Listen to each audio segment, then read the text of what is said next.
welcome to Tech Law Talks, a podcast brought to you by Reed Smith's Emerging Technologies Group. In each episode of this podcast, we will discuss cutting-edge issues on technology, data, and the law. We will provide practical observations on a wide variety of technology and data topics to give you quick and actionable tips to address the issues you are dealing with every day. Hello, this is Anthony Diana, a partner in the Emerging Technologies Group at Reed Smith, and welcome to the latest Tech Law Talks podcast. As part of our ongoing podcast series with Lighthouse on Microsoft M365 Copilot and what legal departments should know about this generative AI tool in M365. Today, we'll be focused on data retention and e-discovery issues and risks with Copilot. I am joined today with Therese Craprro at Reed Smith and John Collins of Lighthouse. Welcome, guys. So, John, before we start, let's get some background on Copilot. We've done a few podcasts already introducing everyone to Copilot. So if you could just give a background on what is Copilot generally in M365. Sure. So the Copilot we're talking about today is Copilot for Microsoft 365. It's the experience that's built into tools like Word, Excel, PowerPoint, Teams meetings. And basically what it is Microsoft's running a proprietary version of ChatGPT, and they provide that to each one of their subscribers that gets Copilot. And then as the business people are using these different tools, they can use Copilot to help generate new content, summarize meetings, create PowerPoints, and it's generating a lot of information as we're going to be talking about.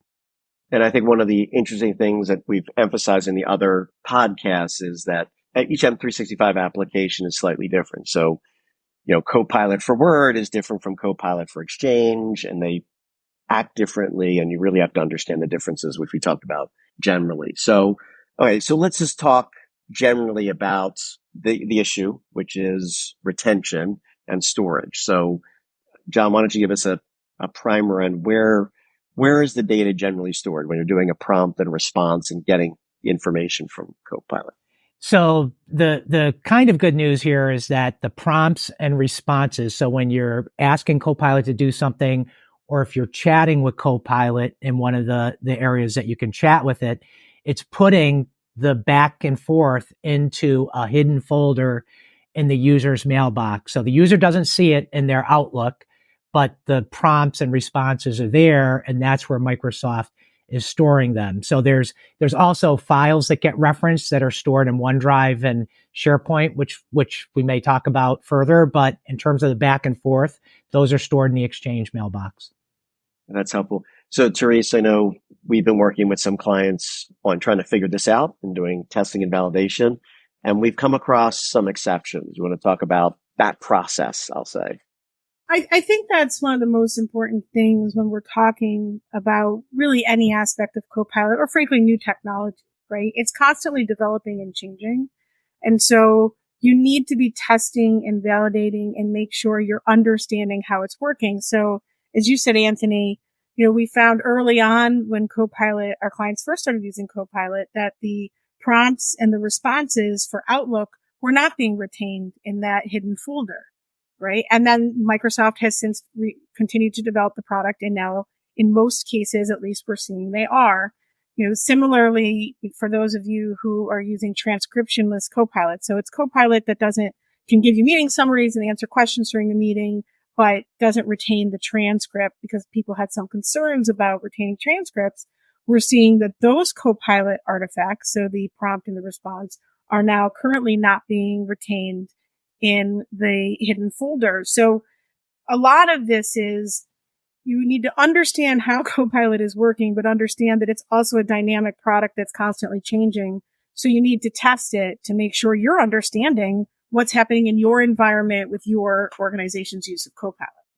Yeah. And I think it's critical that it has to constantly be tested and validated. Like any technology, you have to constantly test it because the way it's happening now, maybe even if it's being retained now, could change, right? If they revise the product or whatever. And we've seen this with Microsoft before where they may not always, they change where it's stored because for whatever reason, they decide to change the storage. So if you have a e-discovery process and you just have to be aware of it, or if you're trying to retain things, and you're trying to govern retention. You just have to make sure you understand where things are stored. Okay, so John, if you could explain presently sort of how retention works with Copilot data that's stored in the hidden folder of Exchange. So what Microsoft has done so far is they've made it possible for the prompts and responses that we were talking about. So when you're in Word or Excel or PowerPoint, or if you're using the chat function inside of the Teams or in general, those are the subject to the same retention that you've set for your one-to-one and your group chats. So if you have a 30-day auto delete policy for your one-to-one and group chats, that's going to be applied to these Copilot interactions. So I've heard, and I think you guys may have heard this as well, that Microsoft is going to split those off, but it's not on the roadmap that we've seen, but we've heard that they are going to make them two separate things. But right now they're the one and the same. Yeah. And I think it's the good and the bad news, right? For people who are looking at Copilot and how do I best manage it? The good news is that you can control retention. You can set a retention on it that's within the organization's control, and you can make the decision that's right for your organization. The bad news is that it has to be the same as whatever right now is for whatever you're setting for Teams chat, right? Which may or may not be how long you would like to retain the Copilot data. So there are some features that are good that gives you a little bit control to make decisions that are right for the organization.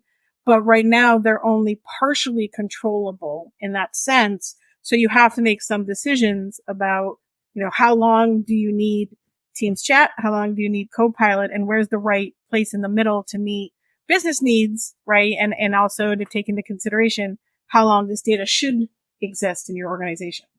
Yeah, and John, we've heard the same thing and heard from Microsoft that they're working on it, but I haven't heard if there's a roadmap and when that's happening. But we have several clients who are monitoring this and are constantly in contact with Microsoft saying, when are we going to get that split? Because at least for a lot of our clients, they don't want the same retention. And I think, Therese, we could talk a little bit about it, like in terms of what people are thinking about, what to consider. Once we get to a place where we can actually apply a separate retention for Copilot, what are the factors to consider when you start thinking about what is the appropriate retention for this Copilot data? And Therese, do you want them to be ephemeral where you could have a setting where they just go, they aren't captured anywhere? I'd be curious if you guys think that's something that you would want clients to consider as an option. Well, look, the first thing all of our clients are looking at is business need, right? As is with anything, right? Do the artifacts from Copilot need to exist for a longer period of time for a business use? And in general, the answer has been no. There's no real reason to go back to that. There's no real reason to keep that data sitting in that folder. There's no use of it. The users don't go, like John, as you said, you can't see it. The users aren't going back to that data.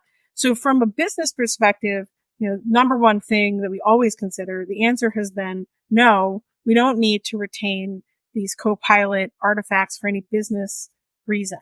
The next thing we always look to is record retention, right? Is there a legal regulatory obligation to retain this Copilot artifacts that are coming out? And in most cases, when our clients look at it, the answer is no. It's not a record. It's not, it's not relied on for running the company. It doesn't currently fall under any of the regulations in terms of what a record is. It's, convenience information or transitory information that may exist in the organization. So typically, again, that next component is records. And typically, at least with Copilot, we're seeing that the initial output from Copilot, the question and the response, are not considered records.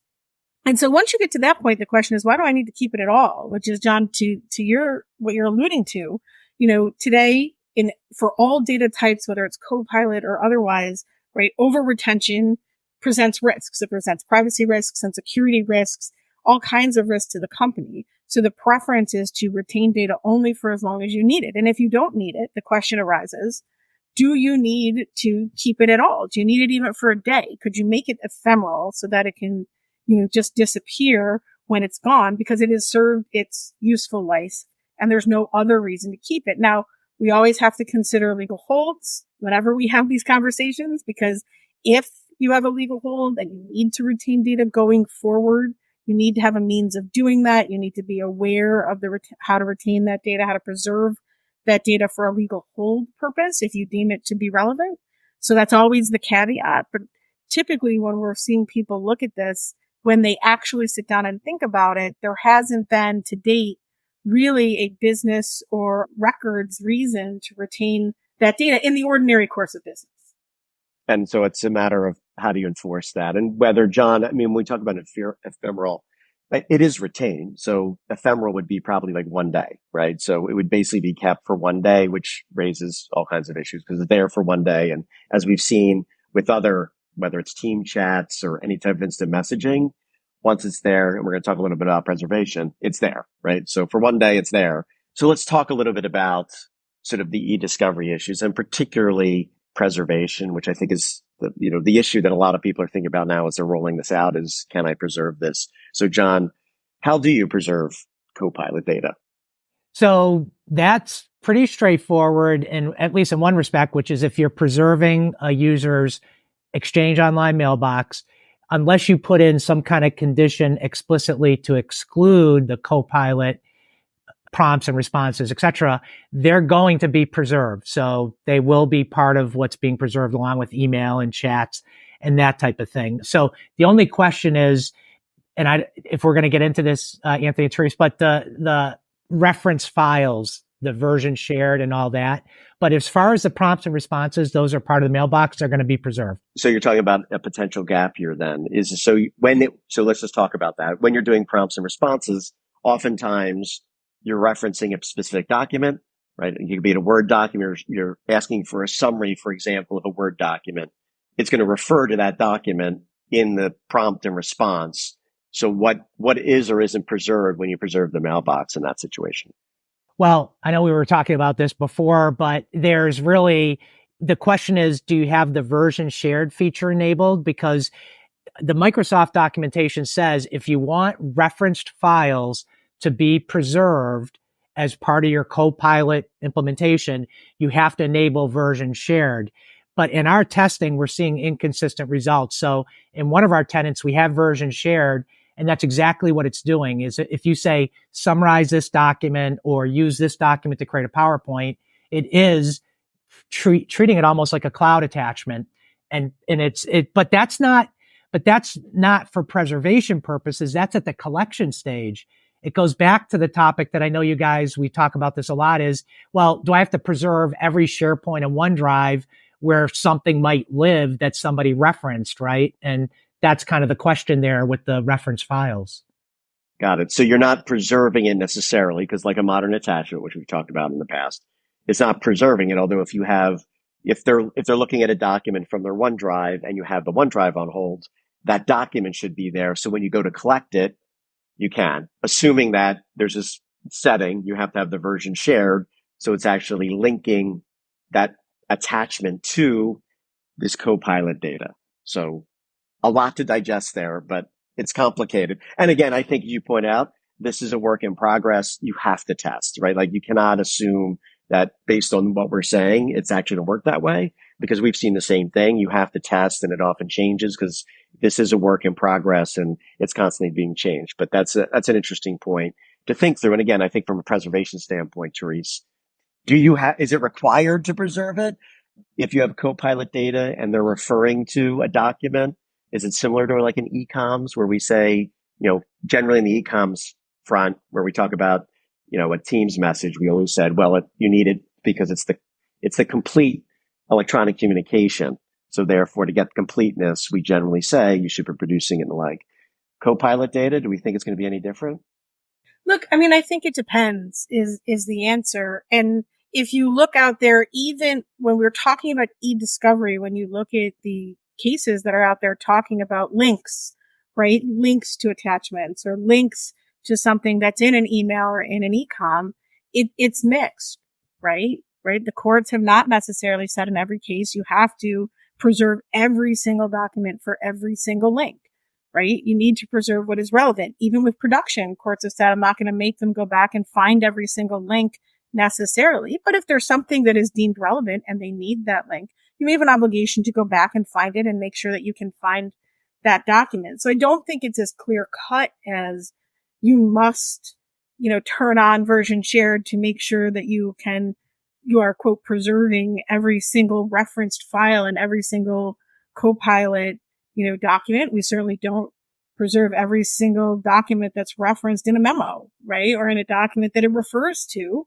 There's a reference to it, and maybe you have to go find that. So I think that it's not really clean cut. It's really a matter of looking at your Copilot setup and making some strategic decisions about how you are going to approach it and what makes the most sense, and making sure you're communicating that, right? That the structure and the setup of Copilot is coordinated with legal and the people who need to explain this to courts or to regulators and the like, and that you're educating your outside counsel so that they can make sure that they are representing it correctly when they're representing you in any particular case that says, this is how our Copilot works.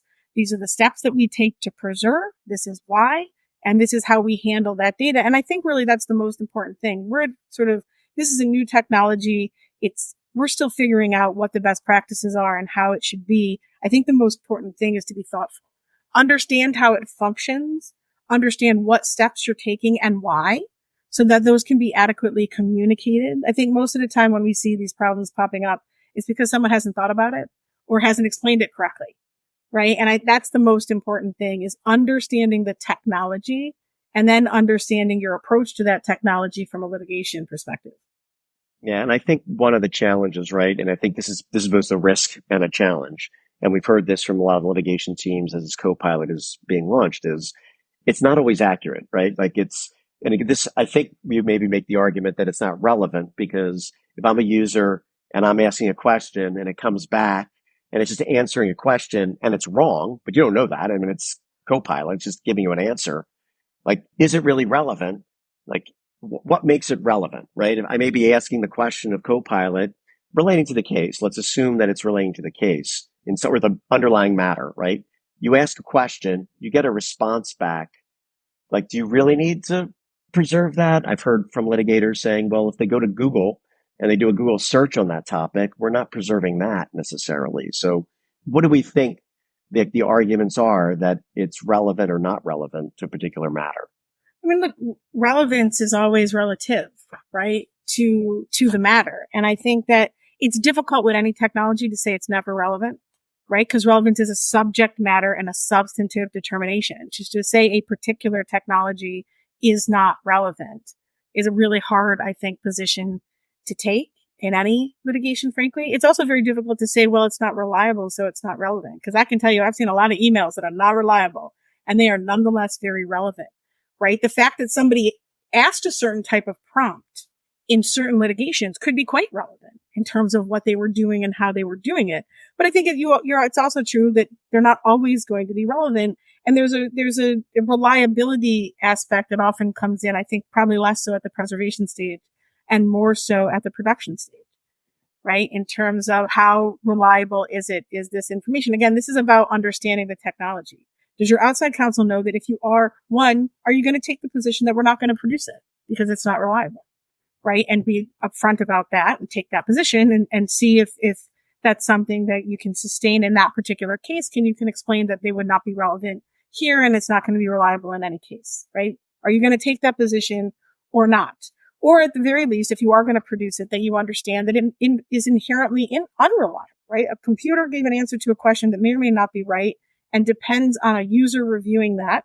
If the user used it and sent it out, you can argue that's when it becomes important or valuable, but understanding the value of the data so you take appropriate positions in litigation so that if for some reason Copilot artifacts are relevant, you can say, well, sure, that may be on a topic that is relevant to this case, but the substance of that is unreliable and meaningless, right, in this context. So one of the funny things that I always think is, right, we say email is relevant, but not all email is relevant. We preserve all email because we don't have a way at the preservation stage to make a determination as to which email is relevant and which email is not, right? But I think that's true, right, with Copilot. I mean, at the end of the day, unless you are being upfront that I'm not preserving this, or you can say this type of data, there are cases where email is not relevant, right, at all for the case. Unless you could take that position, you preserve that data because you don't know which of those Copilot interactions are on the topic that could matter or could be relevant. But you're thoughtful again down the road about your strategic positioning about whether or not it should be produced or whether or not it has any value in evidentiary value in that litigation, given the nature of the data itself. And John, you talked a little bit about this. I know you're doing some testing. Everyone's doing some testing now on, collecting and reviewing this data, this Copilot data. What can you tell us about, like, we got prompts and responses? Are they connected in any way? Is there a thread if you're doing a bunch of them? Like, how does it all work based on what you're seeing so far? Right. Well, like a lot of Microsoft, when it comes to eDiscovery, some of it's going to depend on your licensing. So if you have premium eDiscovery, then for the most part, what we've been seeing in our testing is that when you collect the chats or when you collect the Copilot information, what it's going to do is if you select the threading option and the cloud attachment option, it's going to treat the Copilot back and forth largely like it's a Teams chat.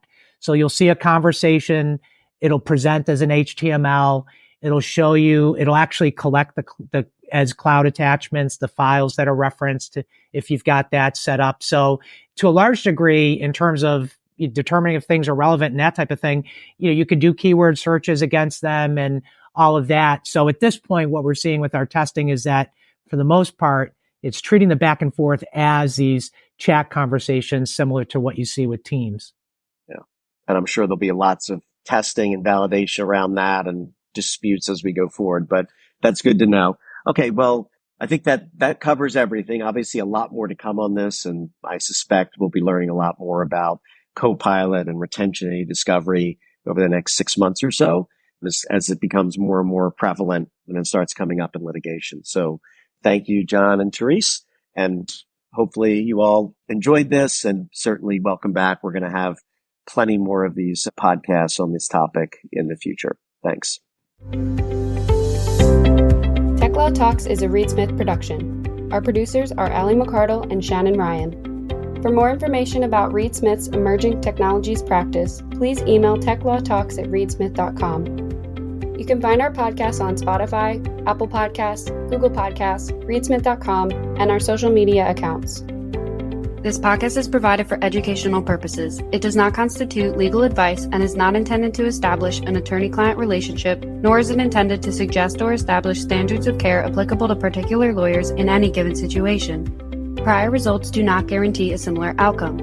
Any views, opinions, or comments made by any external guest speaker are not to be attributed to Reed Smith LLP or its individual lawyers. All rights reserved.